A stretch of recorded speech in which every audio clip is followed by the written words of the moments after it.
in tông khâu lâu với dây rất ta lung chim cuối tuổi mai khắp lâu in na tôn du các bạn lung chu sang hao và cần đi biri go để bia các khách du cần đi cha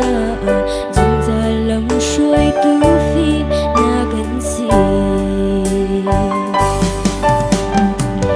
các bạn tốt na gặp chưa khâu lại lâu các bạn tốt na gần thầm khâu lại lâu chỉ mặt sẽ ngân tâm nát luôn khuất sao na anh ấy tu cần biết gì gì đã khu biết mít khí hè tha ra cần chăm bia ghé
cần đi biri go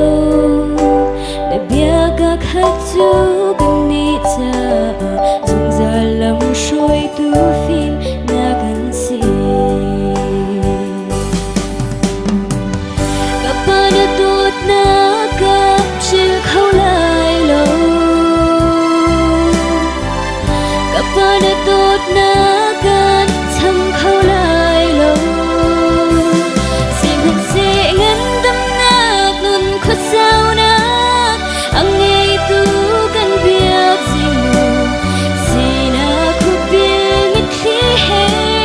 tha ra cần chăm bia ghé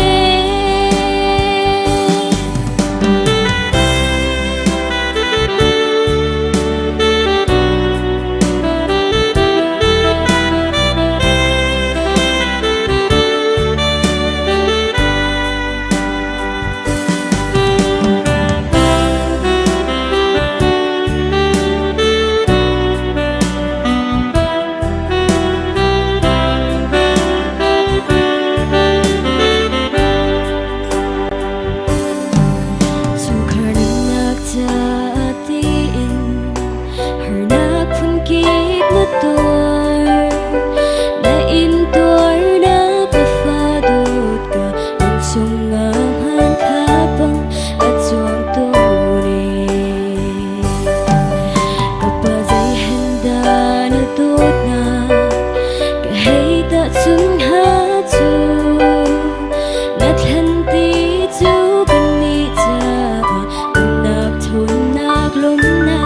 subscribe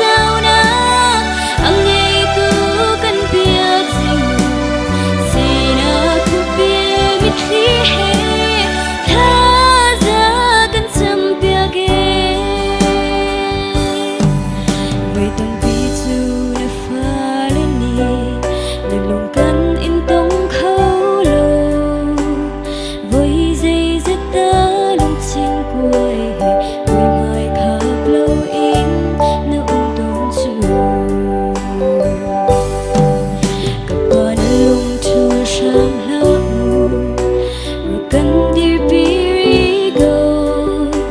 le biak khát chú cần ni cha